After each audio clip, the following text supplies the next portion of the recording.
Hey everybody, it's Miss A and I'm here with a quick extra credit and review video on line plot. So this is part of our adding and subtracting fractions unit.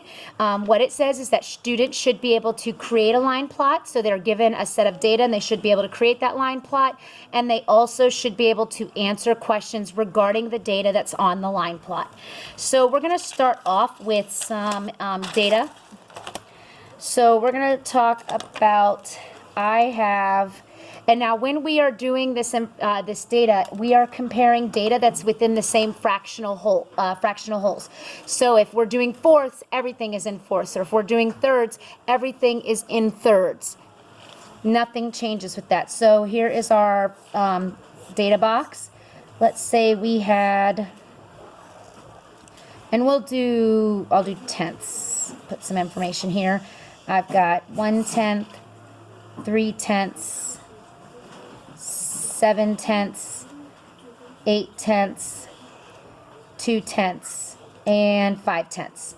All right, and let's say, and this is of a mile, and these are the students that walked this distance during our fun run. Okay, so I had 3 students that walked 1/10. I had 2 students that walked 3/10. I had 4 students that walked 7/10. I had 1 student that walked 8/10. I had 5 students that walked 2/10, and I had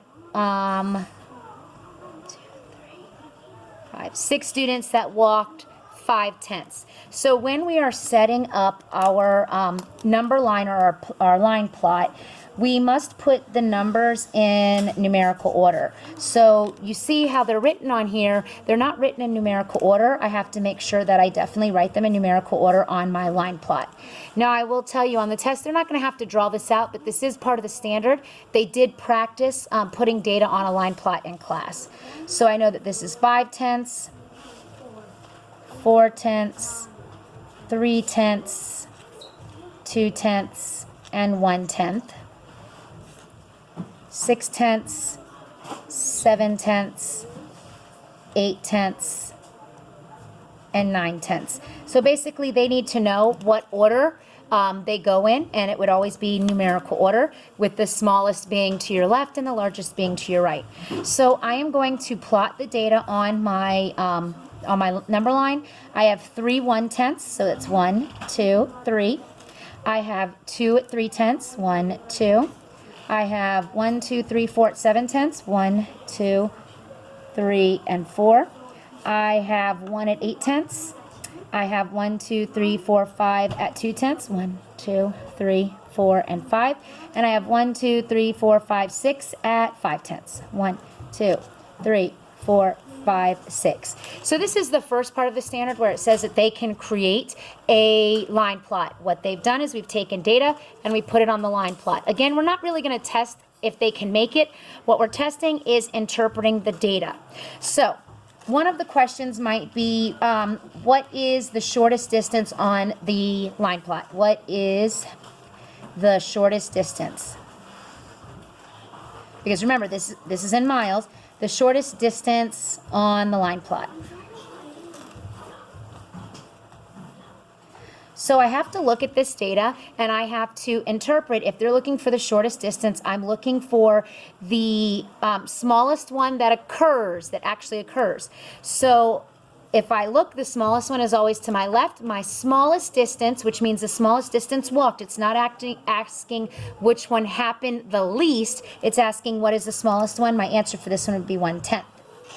Now another question that might be on here is which distance occurred least often?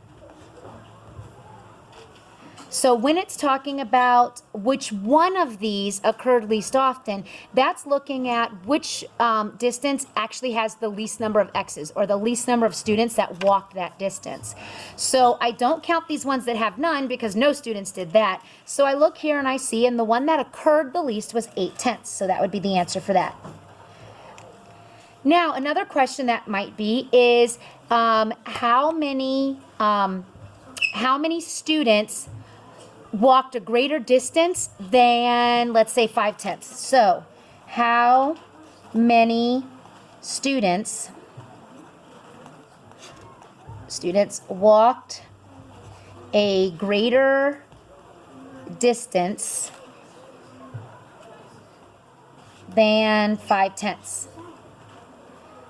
So when it's asking, here it's asking about distance, you should be giving me the fraction. Here it's asking about students, you should be counting how many X's. So we have to make sure that when we're interpreting the question that we're giving the information that they want. It doesn't say, what distances were greater than 5/10. It's asking how many students walked greater than 5/10. So I find 5/10.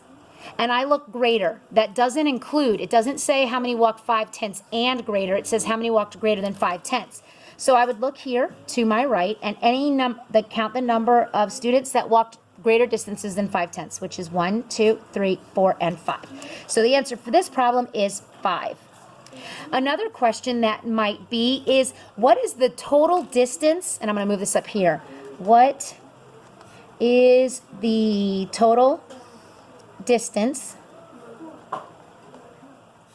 walked by the class? Walked by the class. And this is a real popular question because basically what they want you to do is add up how far each student walked to get there. It's the total distance. That does not mean add all of these together. It means I need to figure out how much was walked for each section. So here I have my 1/10, and I had 3 of them. So that's 1/10 plus 1/10 plus 1/10, which means in the 1/10 column, there was a total distance of 3/10 walked. Here's the 2/10 column. That's 2, 4, 6, 8, 10. That's 10/10 that was walked. Here in the 3/10 column, I have 2, so that's 6/10. Remember, we just add the numerator, denominator stays the same. There's none here. Here I have 5/10. 5, 10, 15, 20, 25, 30. 30/10. Here I have 7. I have 7, 14, 21, 28, 28/10. Here I have 8/10. Now once I figured out the distance for each the total distance for each distance, I then need to add all these together. So I'm going to turn my paper sideways and use this here. So I have 3/10 plus 10/10 plus 6/10, and this is a real popular question, plus 30/10 plus 28/10 plus 8/10. Denominator stays the same, so I'm just going to add my numerators. So 30 plus 28, that's 58. 58 plus 8 is 64. No, 8 is 66, plus another 6, that's 72. 82, 85. So it's 85/10. Now, that might not be an acceptable answer. You may have an answer that's given to you in a fraction, or this is a fraction greater than 1. We might need to regroup this or rename this into a mixed number. So remember, we would subtract out the whole. So that would be 10/10, and that's 1 whole. That's 75/10 minus 10/10. That's 2 wholes. And I would continue to do that until I would get to 8 wholes and 5/10. So your answer might be in a fraction greater than 1 or a mixed number. All right, so that is some review on what we did. Now let me go ahead and give you the extra credit. So the students got this question in class, and they worked on it, and they did really good on this, but Miss Angela is going to give a new question related to it. So it says, the line plot shows distances some students hiked. So this is the number of students, this is how far they hiked. What is the difference between the longest distance and the shortest distance the students hiked? Now, they already answered that. Here's the question. What is the total distance